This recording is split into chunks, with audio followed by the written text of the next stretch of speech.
Comments आए हैं सभी आईएमसीएंस के, और ये कमेंट थे कि जैसे मैंने प्रोडक्ट के कॉम्बिनेशंस बनाए हुए हैं कि थायराइड में क्या देना है, ऐसे कॉम्बिनेशंस मैंने बना रखे हैं हेयर फॉल के लिए, वेट लॉस के लिए, स्किन के लिए। तो आज का जो विषय है वो बहुत ही इंपॉर्टेंट है and one of the fastest growing disease in India nowadays, जो है जॉइंट्स की प्रॉब्लम, यानी जॉइंट्स के जो पेशेंट्स हैं उन पे हम बात करेंगे। आईएमसी के पास ऐसे कौन से प्रोडक्ट्स हैं जो काम आते हैं आर्थराइटिस में, संधिवात जिसे हम कहते हैं या गठिया कहते हैं, इन प्रकार की जो डिजीजेज है इसमें आईएमसी के कौन से प्रोडक्ट्स हैं जो बहुत अच्छे काम करेंगे, उस पे हम चर्चा करेंगे। तो चलिए साथियों शुरू करते हैं। आप सभी का स्वागत। मेरा नाम Afreen Memon, cellular nutrition therapy expert and dietitian. आज आपसे बात करूंगी मैं आर्थराइटिस के ऊपर। जैसे कि आप सब जानते हैं, मैंने पीछे वीडियोस बना रखी है ऑलरेडी, आप प्लेलिस्ट में चेक कर सकते हैं कि हम आर्थराइटिस एक्चुअली है क्या, ये किस प्रकार की होती है, इसके सिम्टम्स क्या है, इसका सारी जो चीजें हैं मैंने ऑलरेडी एक्सप्लेन की है। आज की इस वीडियो को हम शॉर्ट एंड स्वीट रखेंगे और बात करेंगे सिर्फ उन प्रोडक्ट्स के ऊपर जो आर्थराइटिस में काम आते हैं, जो हमारी आईएमसी के पास स्पेशल कॉम्बिनेशन है, और थोड़ा सा आयुर्वेदिक परसेप्शन भी देखेंगे कि आयुर्वेद आर्थराइटिस को किस तरह से देखता है। आर्थराइटिस की सबसे पहले अगर बात करें तो समझते हैं कि इसमें 100 टाइप्स की कैटेगरीज है। जैसे मैंने पहले भी वीडियो में एक्सप्लेन किया हुआ है आपको कि there are 100 types of categories in arthritis. पहले के टाइम में ऐसा होता था साथियों कि एक सर्टन एज वालों को ये जो बीमारी है ये पकड़ती थी। संधिवात की या गठिया की जो समस्या है, हड्डियों के दर्द में, हड्डियों का दर्द या जोड़ों की समस्या है, ये एक सर्टन एज वालों को, जैसे लेट से कि कोई 50 के ऊपर जाता था तो ज्यादातर देखने मिलती थी। लेकिन नाउअडेज ये जो बीमारी है ये यंगस्टर्स में भी बहुत पाई जा रही है। आई एम श्योर आप सभी लोग इस बात से सहमत होंगे। तो यंगस्टर्स में भी ये बहुत पाई जा रही है और ये बहुत कॉमन होती जा रही है नाउअडेज। यानी हड्डियों की समस्या आज कोई एज बैरियर नहीं रह गया कि यही एज वाले को होती है। किसी भी एज में, चिल्ड्रंस में भी इनफैक्ट आर्थराइटिस के बहुत सारे केसेस देखने के लिए मिल रहे हैं। महिलाओं में तो ये खैर बीमारी कॉमन है ही है, क्योंकि 30 क्रॉस करते ही फीमेल्स में कैल्शियम लॉस, फिर हड्डियों की समस्या, ये हड्डियों से जो प्रॉब्लम है ये फीमेल्स तो 30 क्रॉस करते करते ही फेस करना शुरू कर देती है। अब आर्थराइटिस में जैसे बहुत सारी कैटेगरीज है, तो ऑस्टियोआर्थराइटिस या रूमेटॉइड आर्थराइटिस ये बहुत कॉमन टाइप का है। आज की इस वीडियो में मैं रूमेटॉइड आर्थराइटिस पे बात नहीं कर रही हूँ क्योंकि इसका लाइन ऑफ ट्रीटमेंट अलग है। अगर आप चाहते हैं कि मैं उस पर भी वीडियो बनाऊं तो आप कमेंट करके जरूर बताएं, तो मैं उस पर भी जो है अगला वीडियो डेफिनेटली बनाऊंगी। अब अगर आर्थराइटिस को हम आयुर्वेद परसेप्शन से देखें तो आयुर्वेद का क्या कहना है। बेसिकली आर्थराइटिस के लिए आयुर्वेद ये कहता है कि ये दो चीजों से मिलकर किसी भी व्यक्ति को हड्डियों की समस्या, गठिया या फिर संधिवात की समस्या होती है। दो कारण है, मुख्य कारण आयुर्वेद के हिसाब से। पहला है आम दोष, यानी कि जो टॉक्सिन्स आपके पेट में जमा होते हैं, जो खाना या जो फूड आप खाते हैं वो डाइजेस्ट नहीं होता है, तो वो टॉक्सिन्स जो है वो आपकी हड्डियों पे इफेक्ट करता है, नंबर 1। नंबर 2, ये वात दोष रिलेटेड है। जो हमारे बॉडी में त्रिदोष पाए जाते हैं, वात, कफ और पित्त, उसमें वात दोष रिलेटेड है। इसका मतलब ये नहीं कि जो कफ डोमिनेंट है या पित्त डोमिनेंट है उनको समस्या नहीं होगी, ऐसा नहीं है। लेकिन वात दोष कहीं ना कहीं शरीर में बढ़ता है, जिससे हमें हड्डियों की समस्या देखने मिलती है। आयुर्वेद अनुसार जब जब हवा आपके शरीर में बढ़ेगी तब तक आपको हड्डियों की प्रॉब्लम ज्यादा देखने मिलेगी। तो पॉइंट सिंपल ये है कि आप कोई भी डोमिनेंट हो, पित्त हो, कफ हो, वात हो, डजंट मैटर, लेकिन वात दोष की वजह से आपको हड्डियों की समस्या फेस करनी पड़ती है। अब हड्डियों की समस्या या आर्थराइटिस की अगर मैं बात करूं तो इसमें पेन तो होता ही है। खैर जो हमारे कॉमन जॉइंट्स है, जैसे हमारी एल्बो है, हमारा नी है, कॉमन जॉइंट्स जो होते हैं, यहाँ पे बेसिकली दर्द तो होता ही है। उसके अलावा एक लालपन आ जाता है। बहुत सारे केसेस में जब पेन अनबेरेबल हो जाता है तो वो लालपन आ जाता है, स्टिफनेस आ जाती है, एक जकड़ाव जैसा लगता है, एकदम सॉफ्टनेस जो है जैसे हमारी एल्बोज है या सॉफ्टनेस है वो चला जाता है, स्टिफनेस लगती है, सीवियर पेन होता है, जब जो दर्द ऐसा होता है जो बर्दाश्त नहीं होता है, सूजन भी जो है आपको देखने के लिए मिलती है। It can attack anywhere, shoulders पे हो सकता है, एल्बो पे हो सकता है, पैर पे हो सकता है, कहीं भी हो सकता है। तो आर्थराइटिस जो है बेसिकली ये कुछ इस प्रकार है। अब सिंपल पॉइंट ये है कि हमें आईएमसी में वो प्रोडक्ट्स काम आएंगे, क्योंकि आईएमसी के जो कॉम्बिनेशन प्रोडक्ट्स हैं वो बेसिकली आयुर्वेदिक है, राइट। तो आयुर्वेद के हिसाब से हमें वही प्रोडक्ट्स काम आएंगे जो वात दोष और आम दोष पे, या आम जो टॉक्सिन्स हमारे शरीर में पाया जाता है उनको कंट्रोल करेंगे, तो हमारा जो आर्थराइटिस की प्रॉब्लम है या हड्डियों की समस्या है वो कम हो जाएगी, ऑब्वियस है। तो आईएमसी के ऐसे कौन से प्रोडक्ट्स हैं जो आपको काम आने वाले हैं, तो मैं आपको सीरीज वाइज बता दूं। डेफिनेटली आप इन प्रोडक्ट्स को यूज करके अपने आर्थराइटिस की जो प्रॉब्लम है, संधिवात की जो समस्या है, उस पर आप काम कर सकते हैं। सबसे पहला प्रोडक्ट यहाँ पे ये है साथियों, जिसका नाम है एलोवेरा। एलोवेरा फर्स्ट चॉइस है मेरी अगर आप एक आर्थराइटिस के पेशेंट है तो, क्योंकि एलोवेरा के अंदर एंटी इन्फ्लेमेटरी यानी सूजन को कम करने वाली प्रॉपर्टीज पाई जाती है सबसे पहला। दूसरी प्रॉपर्टी जो इसके अंदर पाई जाती है वो ये है कि टॉक्सिन्स को शरीर से निकालता है। टॉक्सिन्स का अर्थ क्या है? आम टॉक्सिन जो हमारे पेट में जमा होते हैं, गंदगी कह सकते हो, टॉक्सिन जो जमा होते हैं उसको निकालने का काम एलोवेरा में है। तो दोनों जो मुख्य कारण आयुर्वेद में बताए गए हैं वो एक एलोवेरा में कवर हो सकते हैं। तो एलोवेरा सबसे पहली चॉइस है। प्लस एलोवेरा जो है हमारे जॉइंट्स में ग्रीस बढ़ाने का काम करता है, लिक्विडी सब्सटेंस होता है तो वो काम करता है उसमें। तो ये सबसे पहली चॉइस होनी चाहिए अगर आपको हड्डियों की समस्या है तो। एलोवेरा का डोज कैसा रहेगा? आपको बेड टाइम लेना है। ओवर कंज्यूमिंग एलोवेरा भी नहीं होना चाहिए। बहुत सारे लोग 60 ml 80 ml एक साथ पीते हैं रात में, वो बिल्कुल गलत तरीका है। इतना एलोवेरा कंज्यूम करने की जरूरत नहीं है। एक हेल्दी मैनर में एक व्यक्ति को अगर किसी भी बीमारी को टारगेट करके वो पी रहा है तो 30 ml एलोवेरा, आईएमसी का जो प्रोडक्ट है, 30 ml एलोवेरा बेड टाइम आपको पीना है। 30 ml रात में पीना है। मॉर्निंग में भी पी सकते हैं आप, लेकिन फर्स्ट चॉइस है मेरी रात में ही आप उसको कंज्यूम करें। 30 से 40 ml बहुत हुआ, उससे ज्यादा की आवश्यकता नहीं है। तो फर्स्ट प्रोडक्ट एलोवेरा। दूसरा प्रोडक्ट जो काम आने वाला हड्डियों की समस्या में वो ये है साथियों, श्री हल्दी ड्रॉप्स। श्री हल्दी करक्यूमिन का जो वर्णन है आयुर्वेद में बहुत बड़ी तरीके से आया है और हल्दी की बहुत सारी प्रजातियां पाई जाती हैं आयुर्वेद अनुसार, लेकिन हमारी जो हल्दी का है श्री हल्दी कॉम्बिनेशन है ये बेस्ट है।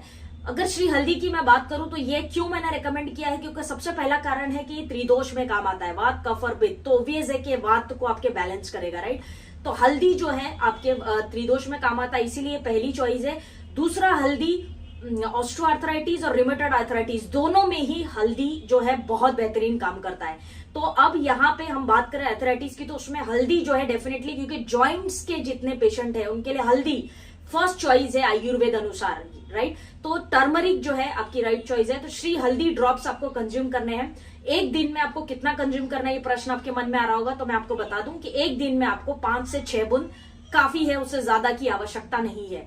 5 से 6 बूंद जो हल्दी ड्रॉप्स है वो आपको कंज्यूम करने हैं, श्री हल्दी ड्रॉप्स। दूसरा प्रोडक्ट। तीसरा प्रोडक्ट जो आपकी हड्डियों की समस्या में काम आएगा, आर्थराइटिस में काम आएगा, वो है साथियों पेन अवे टैबलेट। बहुत सारे लोग इसको पेन किलर समझते हैं, लेकिन ये पेन किलर नहीं है, नेचुरल पेन किलर है एक तरह का, जिसको थोड़ा सा समय लगता है हड्डियों पर काम करने के लिए, बट पेन अल्टीमेटली कम कर देगा। तो पेन अवे टैबलेट के अंदर बहुत ही अच्छे कॉम्बिनेशंस कंपनी ने डाले हैं, गूगल है, शलाकी है, बहुत सारी चीजें डाली है इसके अंदर, गिलोय है। तो ऐसी चीजें हैं जिससे आपका जॉइंट्स की लगभग सारी समस्या सॉल्व हो सकती है। तो आर्थराइटिस के लिए नंबर 1 चॉइस है पेन अवे टैबलेट।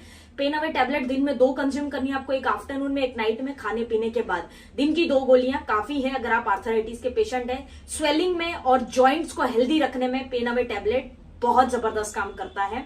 ये हेल्दी जॉइंट्स को प्रमोट करता है। सारी आयुर्वेदिक कॉम्बिनेशन इसके अंदर है जिससे आपकी हड्डियां मजबूत होगी, ठीक बात है। तो पेन अवे टैबलेट। उसके अलावा एक और प्रोडक्ट है जो शायद ही लोग नहीं रेकमेंड करते हैं या उनको पता नहीं है उसके बारे में, जो बहुत कंपलसरी प्रोडक्ट है, जिसका नाम है garlic pure tablet. Garlic pure, garlic के बारे में अगर आप आयुर्वेद में पढ़ेंगे तो गार्लिक बेसिकली क्या होता है, लहसुन होता है, राइट। तो गार्लिक का जो वर्णन आयुर्वेद में आया है वो क्या आया है कि गार्लिक के बारे में बताया गया कि कार्टिलेज को डैमेज होने से बचाता है और आपकी जॉइंट्स को जो हेल्दी न्यूट्रिएंट्स चाहिए वो आपको लहसुन के अंदर मिल जाते हैं, ये आयुर्वेद का मानना है। तो गार्लिक प्योर हमारे पास ऑलरेडी एक टैबलेट है, तो गार्लिक प्योर टैबलेट भी आप कंज्यूम करें।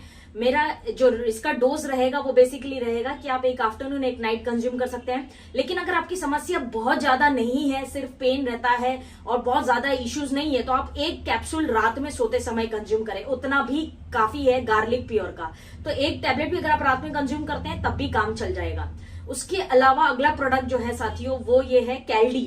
कैल्डी अब हर किसी को रेकमेंडेड नहीं है, कैल्डी सिर्फ उन्हीं लोगों को लेना है अगर आप वात की समस्या है, आपको संधिवात की समस्या है, गठिया की समस्या है, तो आपको जरूरी नहीं है कि कैल्डी लेना है। कैल्डी रेकमेंड कब है, जब आप अपने डॉक्टर से पूछिए, आप अपना जो कैल्शियम का टेस्ट कराइए, अगर आपका कैल्शियम लेवल्स लो है तो ही आप कैल्डी ले, वरना आवश्यकता नहीं है। नहीं तो बहुत सारे लोग ऑलरेडी कैल्शियम की वजह से आर्थराइटिस, उनका पेन बढ़ता रहता है और वो और कैल्शियम लेना शुरू करते हैं, तो ऐसा नहीं करना है। अगर आपकी कैल्शियम लेवल्स कम है तो ही आप कैल्डी लीजिए। और कैल्डी जो है आईएमसी का, उसका भी सिर्फ एक ही टैबलेट आपको दिन में कंज्यूम करनी है, 2 टैबलेट लेने की आवश्यकता नहीं है, 2 गोली की जरूरत ही नहीं है, एक टैबलेट आपको लेना है, क्योंकि 1000 पावर की जो है ये टैबलेट है ऑलरेडी, तो एक टैबलेट आपको लेना है इफ नीडेड, राइट। तो ये कुछ प्रोडक्ट्स हैं जो आर्थराइटिस में आपके जबरदस्त काम आने वाले हैं और हर आर्थराइटिस पेशेंट्स को ये रिकमेंडेड है।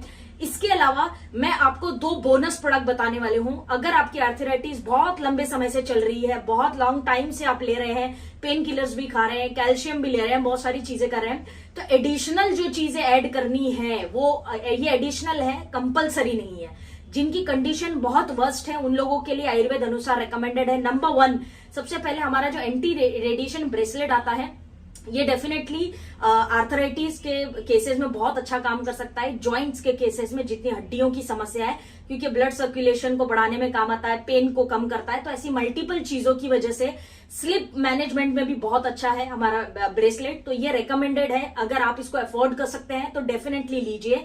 अगर आप इसको अफोर्ड नहीं कर सकते हैं तो ऐसा कुछ जरूरी नहीं है कि इसके बिना इलाज नहीं होगा। ये ऑल्टरनेटिव है, एक सपोर्टिव हो सकता है जल्दी राहत देने के लिए। Number 1 product. नंबर 2, 2 प्रोडक्ट्स मैं आपको बता रही हूँ एडिशनल। दूसरा प्रोडक्ट है, अगर किसी व्यक्ति को डाइजेशन की प्रॉब्लम है, एसिडिटी की प्रॉब्लम है, डाइजेशन की है, कब्जियत की है, पेट की कोई समस्या है और साथ में आर्थराइटिस है, तो भूलिए नहीं, आपको एलोडाइजेस भी देना पड़ेगा। क्योंकि जैसे मैंने शुरुआत में बताया, आयुर्वेद ने क्या बताया, टॉक्सिन्स रिलेटेड भी है जो हमारा जो जॉइंट्स का पेन है, तो आपको एलोडाइजेस जरूर देना है, क्योंकि अजवाइन इसके अंदर एक कॉम्बिनेशन है और अजवाइन बेसिकली काम आता है जॉइंट्स के पेशेंट के लिए भी और हमारी पाचन तंत्र के लिए तो ऑब्वियसली काम आता है। तो ये एक प्रोडक्ट का ध्यान रखना है और ऑलवेज आर्थराइटिस के पेशेंट को आपने पूछना है कि उसको एसिडिटी या पेट रिलेटेड कोई समस्या तो नहीं है। यदि है तो एलोडाइजेस्ट उसमें डेफिनेटली ऐड करें। ये 2 बोनस प्रोडक्ट है, ध्यान रखिए आप। अगर किसी को रिकमेंड करने की आवश्यकता है तो ही करना है। तो साथियों, डोज मैंने बता दिया आपको सभी प्रोडक्ट्स का, और ये आर्थराइटिस के लिए इतने ही प्रोडक्ट्स जो है काफी है। वंडरफुल रिजल्ट्स है, नेचुरल है, but it will take time. ये बात का ध्यान रखना है। एकदम से लेते ही सब ठीक हो जाएगा ऐसा नहीं है, और आपको इसको थोड़ा सा जो कोर्स है पूरा करना पड़ेगा। हर पेशेंट टू पेशेंट ये वेरी करता है, और जिनको बीपी की प्रॉब्लम है या जिनको हार्ट की प्रॉब्लम्स है वो डेफिनेटली डॉक्टर सजेशन के बाद ही ये जो है कॉम्बिनेशन ट्राई करें, क्योंकि गार्लिक है इसके अंदर और भी कॉम्बिनेशन है, तो हर किसी को सूट नहीं करेगा। डिपेंड अगर आपको और कोई बीमारी है तो उस बात का ध्यान रखें।